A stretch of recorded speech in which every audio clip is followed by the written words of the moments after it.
Ciertamente, el tema de hoy en la noche es bastante, sí, si los otros han sido un poco conocidos, este es bastante desconocido y un poco, ¿qué? No contradictorio, pero sí totalmente opuesto a la mentalidad que predomina en la mayoría de la iglesia. Lo que me refiero es el hecho de que la respuesta a la oración se recuerda que Jesús nos dijo que cuando los apóstoles le dijeron enséñanos a orar, Jesús le respondió: cuando oréis, orad así: Padre nuestro que estás en los cielos, santificado sea tu nombre, venga tu reino, hágase tu voluntad aquí en la tierra como en el cielo. Bueno, ¿sabía usted que la respuesta a esa oración ya fue dada por Dios? Él ya hizo todo lo que tenía que hacer para que su reino venga a la tierra. Entonces, ¿por qué no ha venido? Y esa es la parte tan importante de la que vamos a hablar hoy. El cristianismo es el que no ha querido recibir al Señor. ¡Qué barbaridad! Fue el pueblo de Israel el que no recibió a Jesús. Sí, el pueblo de Israel no recibió a Jesús en su primera venida, y el cristianismo, con sus acciones y con sus doctrinas torcidas, está diciendo que no quieren que venga Jesús a reinar aquí en la tierra. Le voy a leer un texto, es de Apocalipsis, y esa es otra cosa. Apocalipsis ya no es futuro. Claro, hay cosas que todavía no se han cumplido, pero son la minoría. La gran mayoría de las cosas de Apocalipsis ya se cumplieron. Y esta porción que yo le voy a leer, obviamente es una porción que se cumplió precisamente con la resurrección de Cristo Jesús. En el contexto viene diciendo que Jesús, ¿verdad?, resucitó y todo lo demás, y que fue llevado al cielo, ¿verdad? Ya Jesús está en el cielo. Entonces, Apocalipsis capítulo 12, comenzando en el versículo 7, dice así: después hubo una gran batalla en el cielo. Imagínense eso, ¿verdad? Como con las, no son espadas corrientes, sino que puro las decía yo que la guerra de las galaxias o Star Wars era que es aquella de que los héroes tienen azul y los bandidos tienen rojo, ¿verdad? Y que empiezan los espadazos. Hubo una gran batalla en el cielo. Y lo estoy poniendo de esa manera porque dos de las novelas que más impactaron el concepto de la doctrina futurista fue La patente oscuridad, y la segunda parte está penetrando la oscuridad. Y en esa parte, la pelea de los principados que están luchando contra los ángeles, y que mientras los cristianos que están abajo no se recuerdan del nombre del principado, porque hay que reprenderlo por su nombre para que pueda ganar el ángel y todo. La cosa es que era como novela, me fascinó, me encantó, porque a mí me gusta la ciencia ficción, porque tiene mucho de lo que va a ser real. Recuérdense que no hay nada falso sin que exista lo real, ¿verdad? Entonces, el asunto es ese, pero la realidad, ya viniendo al escrito está, ya viniendo a usar el raciocinio, entendiendo que Dios omnipotente, que con solo hacer así acaba con todo el enemigo y todo lo demás. No, ¿cómo va a haber guerra entre ángeles y demonios y se van? No. Aquí entonces hay batalla, sí la hay. Pero descartemos toda la ciencia ficción que hemos recibido al respecto. Sigue diciendo entonces: Miguel y sus ángeles luchaban contra el dragón. Y luchaban el dragón y sus ángeles, pero no prevalecieron, ni se halló ya lugar para ellos en el cielo. Y fue lanzado fuera el gran dragón, la serpiente antigua que se llama Diablo y Satanás, el cual engaña al mundo entero. Fue arrojado a la tierra y sus ángeles fueron arrojados con él. Entonces oí una gran voz en el cielo que decía: ahora ha venido la salvación, el poder y el reino de nuestro Dios y la autoridad de su Cristo, porque ha sido lanzado fuera el acusador de nuestros hermanos, el que los acusaba delante de nuestro Dios día y noche. Solo en esa porción hay un gran caudal de información que se pierde al pensar místicamente una batalla entre el dragón, el diablo y los ángeles de Dios, o al pensar que es en el futuro, ¿verdad? Que esto es algo que todavía no se ha dado. Y si se respeta, repito, como si se respeta el contexto bíblico, Dice que cuando Jesús ya asciende al cielo, dice, después hubo una gran batalla. Comencemos por ahí. En primer lugar, batallas en la Biblia, cuando es entre humanos, ok, ahí está la batalla tal y como la conocemos, con espada, con lanza, hoy en día con fusiles, etc. Pero cuando hay una batalla de seres celestiales que no tienen un cuerpo de carne, que no se les puede meter una espada y matarlos y todo eso, no hay tal batalla. Y Dios no tiene que batallar con nadie. Con solo hacer así, como digo, acabaría con todo el universo, cuanto más contra los enemigos. Entonces, ¿cuál es la batalla? Ahí es donde entra la necesidad de la suma de tu palabra es verdad. ¿Qué nos dice la Biblia? ¿Qué nos dice el manual del Creador que tenemos como armas para luchar la buena batalla de la fe? ¿Qué nos dice que tenemos como armas dadas por Dios? Porque las armas de nuestra milicia no son carnales, no son humanas, no son el hacha, la pistola, la ametralladora, el cañón. Las armas de nuestra milicia no son de carne, no son humanas, sino que nos ha dado entonces el Señor para batallar. Nos ha dado armas para derribar argumentos, derribar fortalezas, traer abajo argumentos y toda altivez que se levanta contra el conocimiento de Cristo. Las batallas aquí en esta porción son con lo que ha estado haciendo el diablo. El diablo por todos los tiempos, desde la caída de Adán hasta la resurrección de Cristo, cuando Él llega. Recuérdense que en el libro de Daniel dice que cuando el Hijo del Hombre sube en las nubes hasta la presencia del anciano de días, entonces se sentó el juez. Si se sentó el juez, es que va a haber un juicio. ¿Y cuál es la batalla? Todos los argumentos de Satanás, el mentiroso, todas las mentiras que decía, como todo lo que presentaba para apelar a dos cosas. Note que esto es importante. El diablo conocía y conoce que Dios es un Dios justo y que Dios es un Dios inmutable. Entonces, al él lograr dominar, como estén engañado al mundo entero, de alguna manera tenía, por así decirlo, que Dios no podía dar una sanción, no lo podía declarar culpable. ¿Por qué? Porque no había hecho nada así malo. No mató a Adán, no le robó nada, no le quitó su libertad, no violó sus derechos. El diablo no le hizo nada a Adán. El que desobedeció a Dios fue Adán. Dios le dijo, no comas, y él comió. Ese fue el pecado.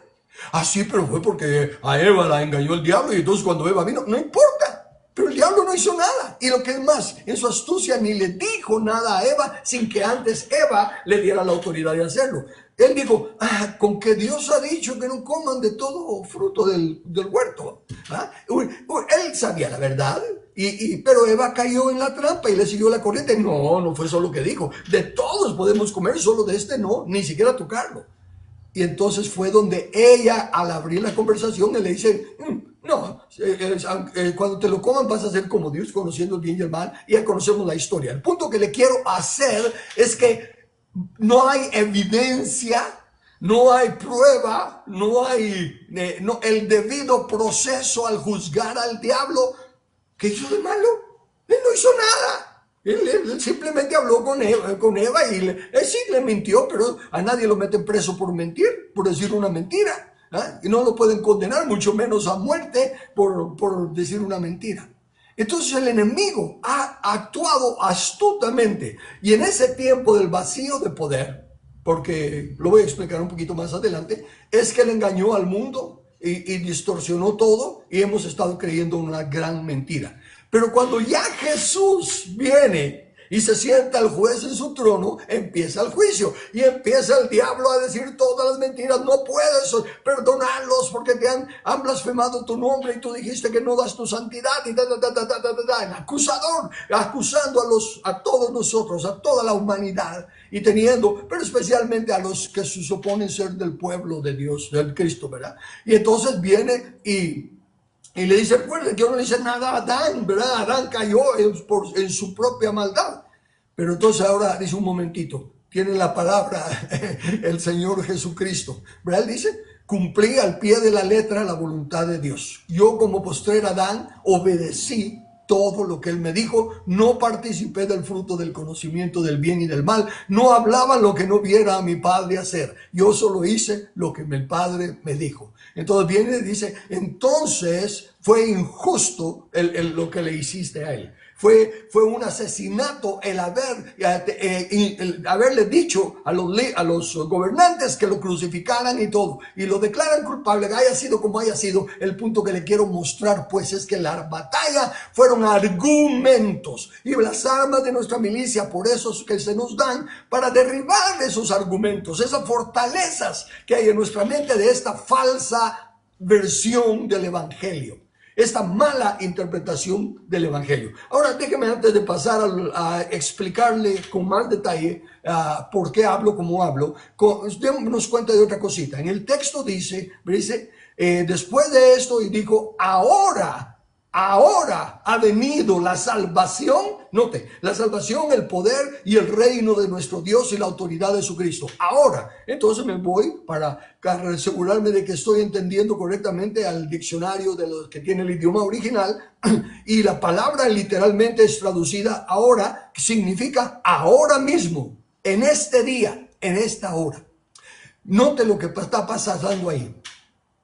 Si hasta esa hora y ese día que Cristo llega y se tiene el juicio y Él gana el juicio, hasta esa hora ha venido la salvación, el poder y el reino de nuestro Dios y la autoridad de ese Cristo. Quiere decir que antes de que Jesús resucitara y fuera al cielo, no había eso. ¿Cómo estaba el cielo entonces? No, el cielo estaba perfectamente bien. Todo eso estaba, pero como le dije, debido al debido proceso, aunque todo el gobierno seguía en paz, seguía en armonía, no había ningún problema, nunca se rompió la paz ni el orden en el cielo, el diablo solo llegaba a acusar. Y como hacen hoy en día, ¿verdad? Se declara el fraude, se declara que fueron muertos, votaron, se declara que el Tribunal Supremo Electoral es corrupto. En fin, todos lo sabemos y todos decimos, ya, acaben con esa maldad, saquen a esa partida de traidores y de esos mentirosos. Y la señora Consuelo Porras dice tranquilamente y con justicia, hay que seguir un debido proceso.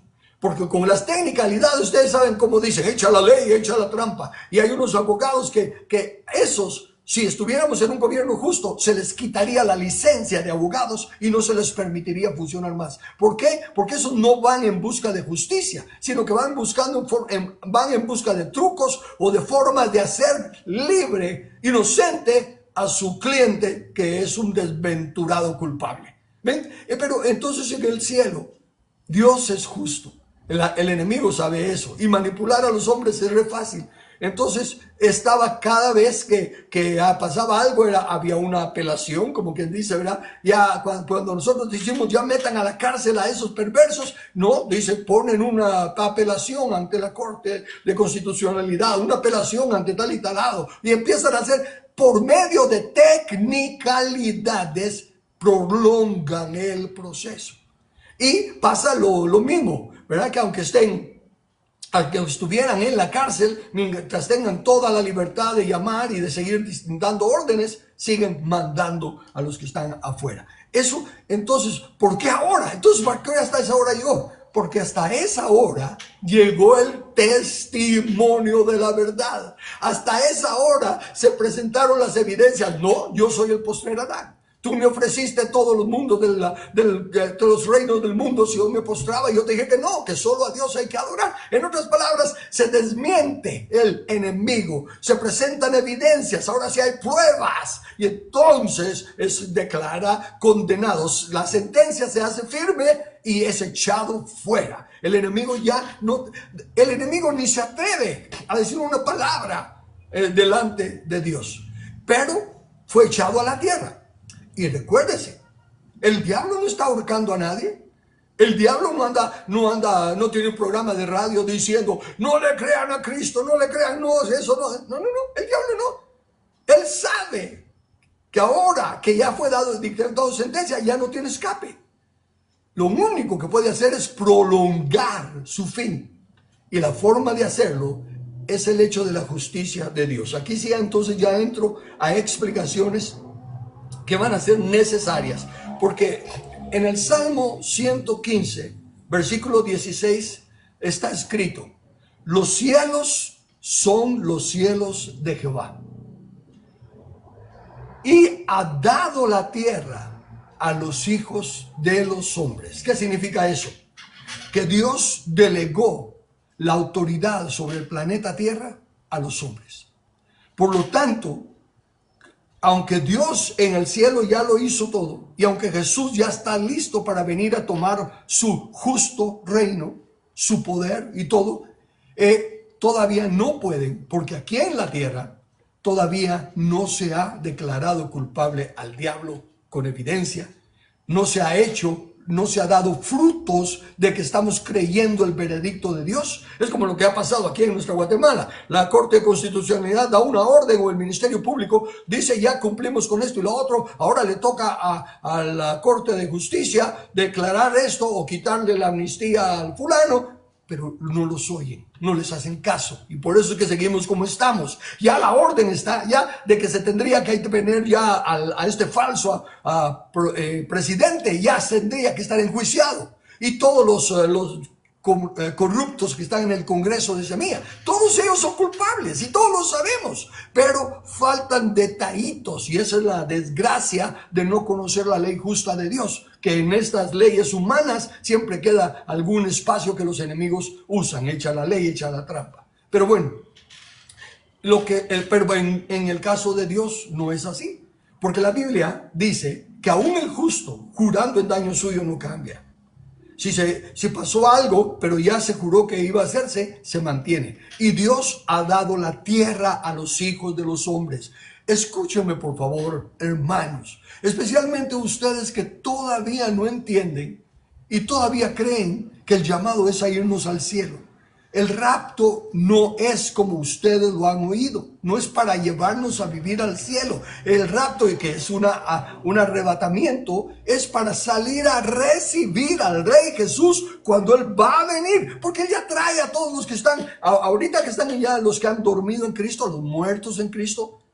Todos ellos van a venir con Jesús. ¿Por qué van a venir si era para regresar? ¿Para acompañarlo en el viaje? No, sencillamente porque vienen juntamente con Él a reinar en la tierra. Tal y como Dios lo ha dicho. El Dios inmutable lo ha dicho desde el principio. Hagamos al hombre a nuestra imagen y señoranza. ¿Para qué?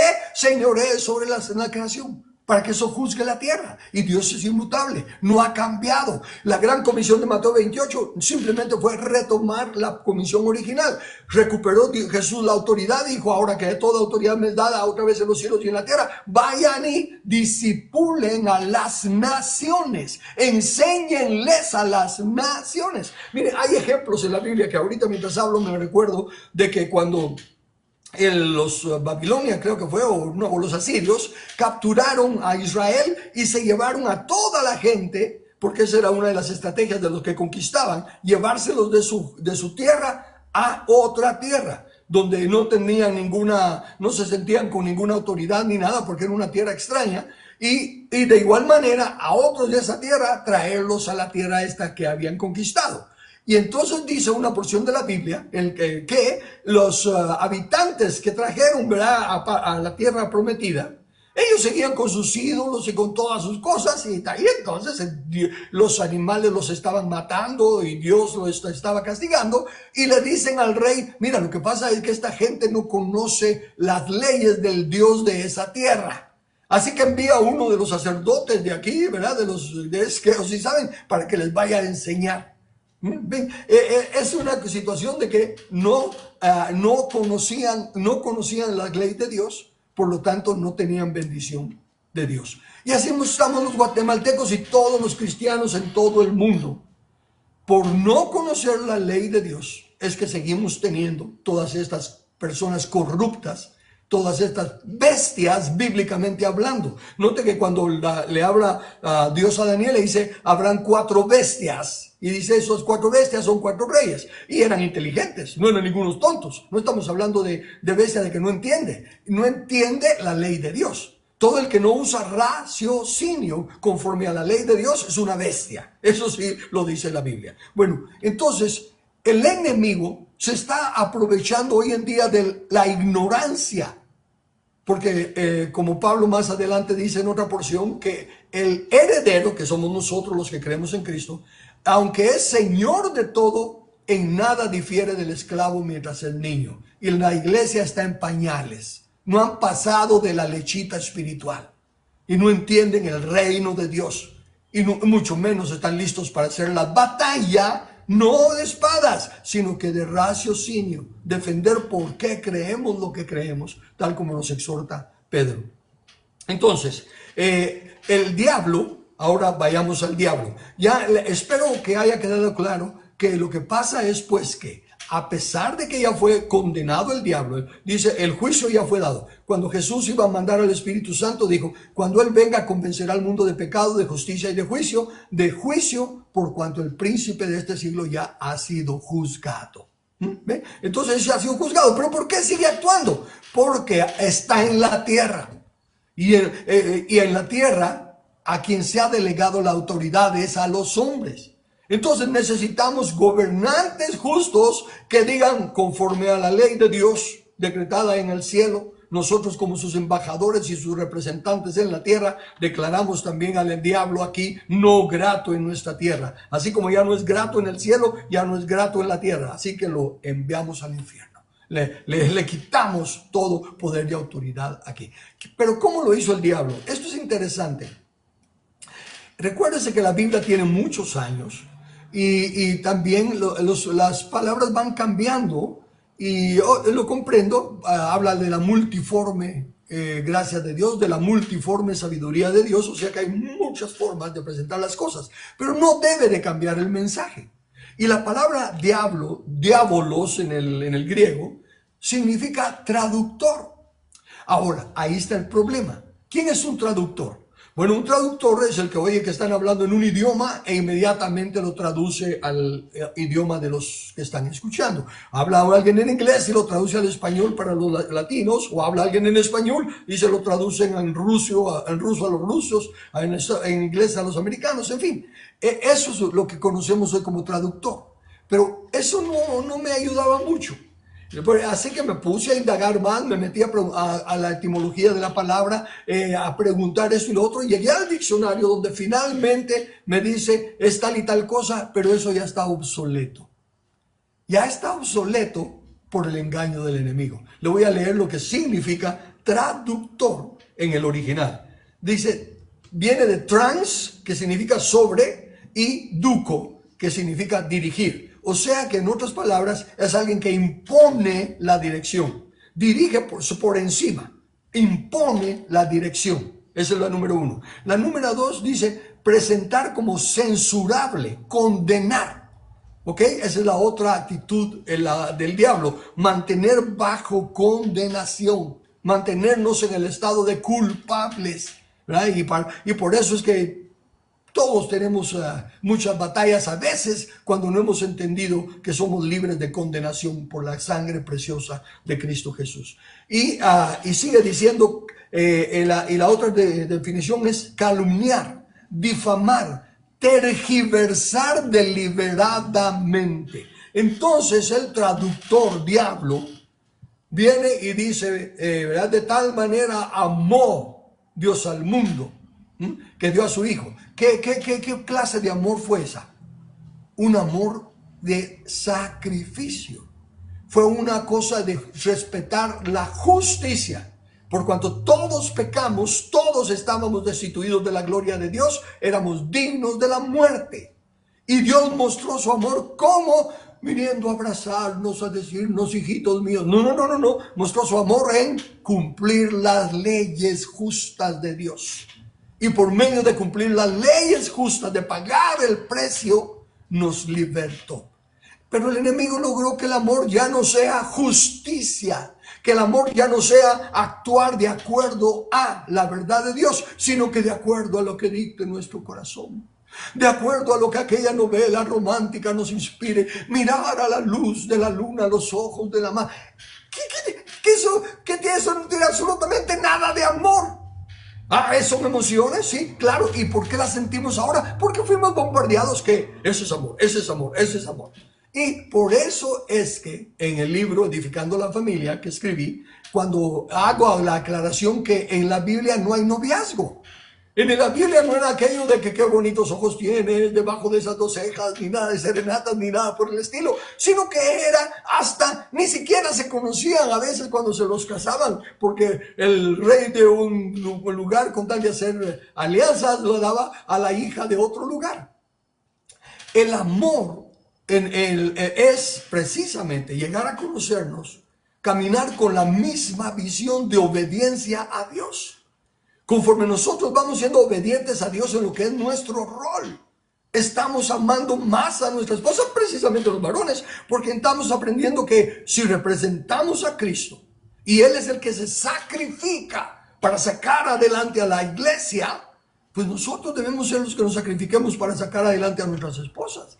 Y la esposa se pone a pensar, si nosotros representamos a la iglesia no está compitiendo con Jesús. Yo quiero tener los mismos derechos que Jesús. ¿Por qué Jesús sí puede hacer esto y yo no? No, la iglesia sabe que está para servir como cuerpo a la cabeza que es Jesús. Entonces, cuando hay ese reconocimiento de la justicia, del camino de Dios que es justicia y juicio, es cuando viene el verdadero gozo, no viene la felicidad, porque la felicidad es circunstancial y temporal. Si todos están sanos, si todos no tienen deudas, si todos están libres, si todos están felices. Pero si se enferma o si no tiene para pagar la renta, para lo que sea, se viene abajo y nada de felicidad, solo tristeza. Pero en Cristo y en el amor de Dios de caminar en justicia y juicio, el gozo siempre está. Y permanece aún en medio de la tribulación. Ven, entonces eso es lo que el traductor hizo. Tomó las mismas palabras del diccionario, el mismo manual del creador, simplemente que en todos esos cientos y miles de años que no hubo hombre responsable, él cambió el significado de todas las palabras. Y por eso los derechos humanos, miren, toda esa basura que le llaman derecho, del que derecho no tiene nada. Pero el traductor se encargó. Y aún yo sé que todos tenemos alguna cosa todavía como mentira y la creemos que es verdad. Y tenemos verdades que las desechamos. ¿Por qué? Porque no nos hemos renovado el entendimiento por medio de la lectura y el estudio de la palabra. Y en este concepto de gobierno, de los fundamentos de gobierno, como se puede dar cuenta, Dios ya hizo todo. Ya pagó el precio por el pecado. Jesús fue el cordero sin mancha que nos redimió de la condenación del pecado, y Dios nos declara justificados y ya no nos ve como pecadores porque ya se pagó el precio, y nos ve ahora a los que reconocemos a Cristo como coherederos con Cristo, y tiene un lugar reservado para nosotros también en su reino aquí en la tierra. Pero mientras se siga creyendo que va a venir un quinto rey de la bestia y que viene la gran tribulación y las guerras y todo lo demás, y entonces que los santos la única esperanza que tienen es que venga el Señor y los arrebate y se los lleve al cielo, todo es una mentira, es una traducción malísima de la palabra de Dios, y la gran mayoría del cristianismo así la cree. Por lo tanto, mientras no entendamos que la única condición que nos ha dejado el Creador para que Él regrese es que ahora nosotros tomemos el gobierno y pongamos a los enemigos de Cristo. ¿Quiénes son los enemigos de Cristo? Esos desventurados. No. Mire, se lo voy a poner de esta manera. Supóngase que todos los cristianos, convertimos a toda Guatemala, por así decirlo, en cristianos. Y entonces todas las familias se arrepienten de no haber conocido las reglas de Dios para la familia y empiezan a caminar humildemente bajo las reglas de Dios. Y todos los cristianos en la iglesia nos arrepentimos de no haber conocido la voluntad de Dios, de no andar en su camino que es justicia y juicio. Nos humillamos delante de Él y empezamos a caminar. ¿Estaría ya todo solucionado? No, porque otra vez, por eso es que es importante que capte esto, el orden de Dios. Y Dios es justo. Justo en que le delega a los padres de familia cómo va a estar su familia. Si los padres caminamos en justicia y juicio, nuestra familia está bien. Si los padres somos ignorantes y estamos cometiendo errores, sufren las consecuencias de nuestra familia. Pero no se afecta a la iglesia y no se afecta a la nación. Porque nosotros solo somos autoridad responsable de la familia. En la congregación, en la iglesia, ¿quiénes son los responsables de cómo están las almas de los miembros de la iglesia? Los ancianos locales. No hay un apóstol o apóstoles o profetas, evangelistas, pastores y maestros. No. Los apóstoles, profetas, evangelistas y maestros de hoy en día son responsables de enseñar el consejo de Dios, de predicar el reino de Dios. Y no lo están haciendo. Pero no son responsables de la membresía de la iglesia. A los ancianos dice la Biblia que es a los que les va a pedir cuentas por las almas. Entonces, si los ancianos se arrepienten, va a haber paz en la iglesia. Pero eso no es la ciudadanía. Ni la familia ni la iglesia representan a la ciudadanía. ¿Quién representa a la ciudadanía? El gobierno civil. Entonces es necesario que los que se arrepientan, que se den cuenta que están usando leyes injustas, que están con un montón de conceptos humanistas que no tienen nada que ver con la verdad de Dios, que se están metiendo en terreno que no les compete al tocar a la familia, a los hijos y todo eso, y se están metiendo en terreno que no les compete al tocar a la iglesia y la fe. Se están saliendo de su esfera de autoridad, como ya vimos en las lecciones anteriores.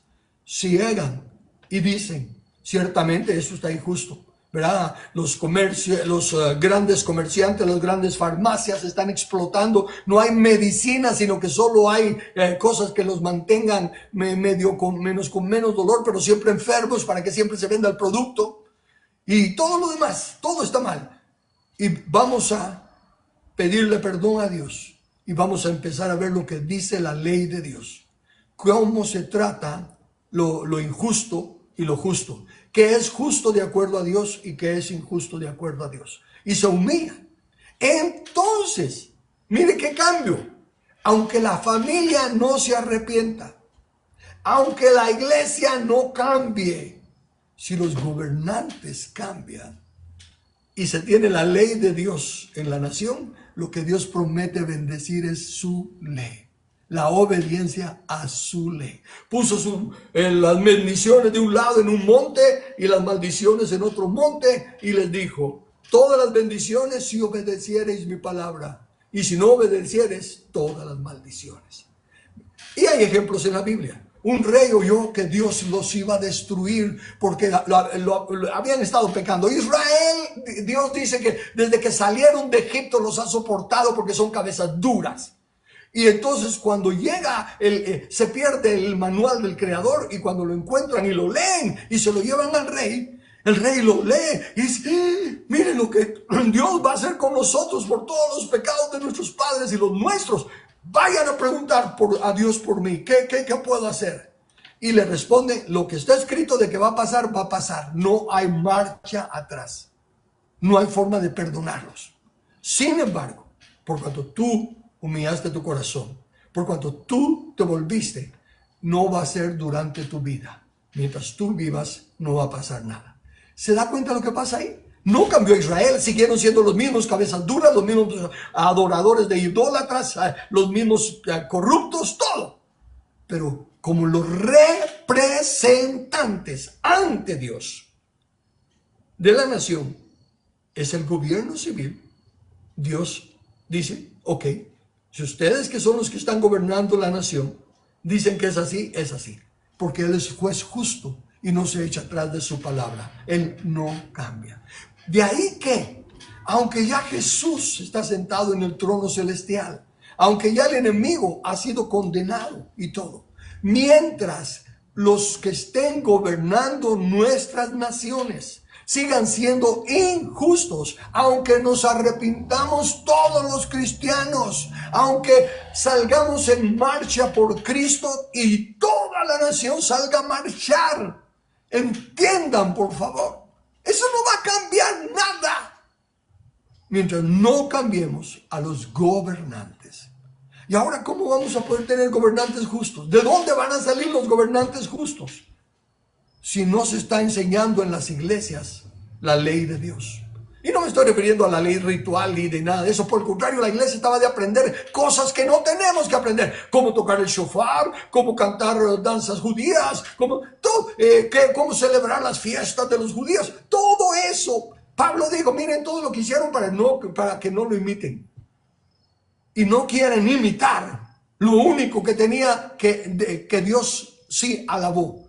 ¿Qué nación grande hay que tenga dioses tan cercanos a ellos como está Jehová nuestro Dios? ¿Y qué nación grande hay que tenga leyes tan justas como son estas leyes y estos decretos que Dios nuestro da? Es lo único que le tenemos que imitar y es lo único que no se imita. Porque el traductor dijo, el Antiguo Testamento ya pasó. Y personas que no reconocen la soberanía de Dios, equivocadas, sinceras, que aman a Dios de todo corazón, igual que Pedro. Pedro amaba a Dios de todo corazón, pero Jesús le tuvo que decir, apártate de mí, Satanás. Estás actuando de acuerdo a la traducción del diablo, no conforme a la voluntad de mi Padre que está en los cielos. Entonces, la iglesia tiene un rol indirectamente para que se manifieste lo que ya está decretado, lo que ya está atado en el cielo. Lo que ya está liberado en el cielo, solo está esperando que la tierra diga, nosotros también lo atamos y nosotros también lo desatamos. Y todo lo que nosotros atemos ya está desatado en los cielos y todo lo que nosotros atemos ya está atado en los cielos. Pero eso es la función de la iglesia, que no conoce porque no se le ha enseñado. Y no se para a estudiar la Biblia para darse cuenta que Dios no cambia. Por eso es que podemos saber la voluntad de Dios para nosotros ahora aquí en este tiempo en la tierra, porque Dios no cambia. Él ha dado la tierra a los hijos de los hombres y le ha dicho a los hijos de los hombres cómo se debe de cuidar la tierra, cuál justicia se debe aplicar en la tierra, cuáles son las leyes justas. Y al andar en esas leyes justas, que es el camino de Dios, entonces recibiremos la aprobación, que es lo más importante de Dios, y desde luego también la bendición. Esta porción en el libro está explicada más ampliamente y la pueden leer, pero creo que en cuanto a platicarlo y hablarlo ya es suficiente, porque si añado más tal vez se va a distorsionar todo. Así que lo resumo, lo fundamental. Cuando Jesús ascendió al cielo, el anciano de días se sentó en el trono, se hizo el juicio del diablo, que por falta de pruebas, por así decirlo, de evidencia, seguía engañando. Y noten, por favor, él era el que acusaba a los hermanos, ya no puede. Nadie nos está acusando ante Dios, excepto los hijos de desobediencia, que siguen hablando mal de sus hermanos en otras cosas. Los que están acusándose ahora unos a otros somos nosotros, los hijos de Dios. ¿Ok? Que no queremos caminar conforme al escrito está. Bien, entonces, en el cielo ya está atado todo. Ahora viene y falta la parte que desde Abraham, Dios le había dicho, tu simiente poseerá las puertas de sus enemigos. Y cuando eso se dé, y pongamos a los gobernantes, no a las personas, sino que, mire, tenemos que tomar los puestos de gobierno. Tenemos que tener nuestro presidente, nuestra corte, nuestro judicial, nuestro ejecutivo y nuestro legislativo con personas temerosas de Dios. Sí, se tiene que involucrar a Dios en política porque es Dios, el Rey, que ha mandado sus leyes a aplicarse en su tierra. Por favor, use el raciocinio.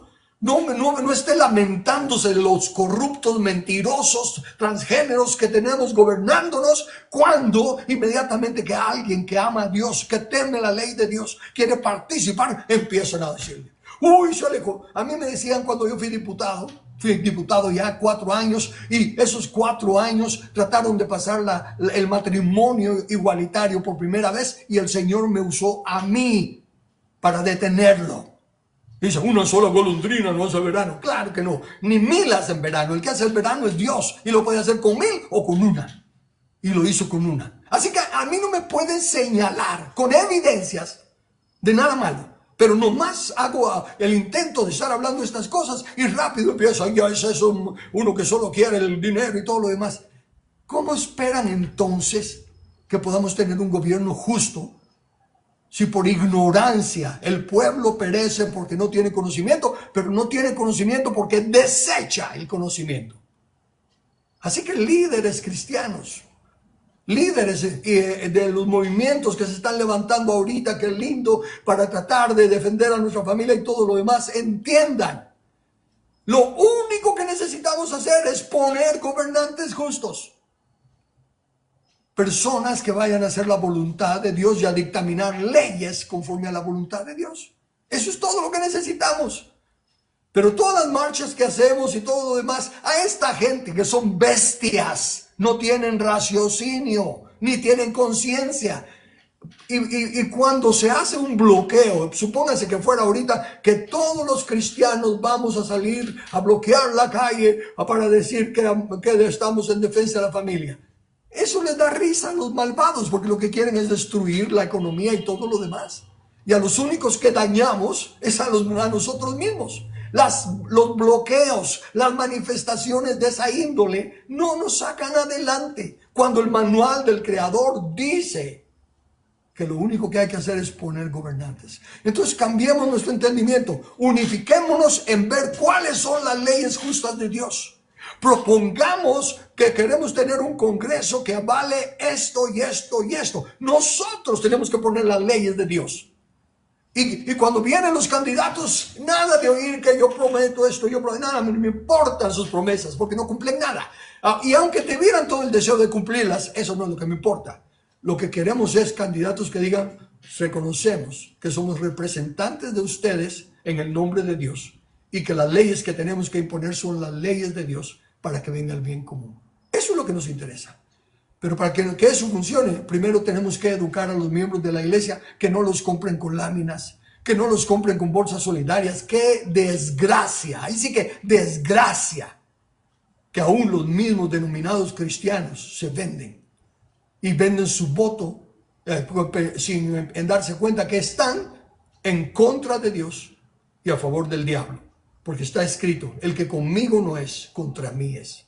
No hay tales de que lo mismo da.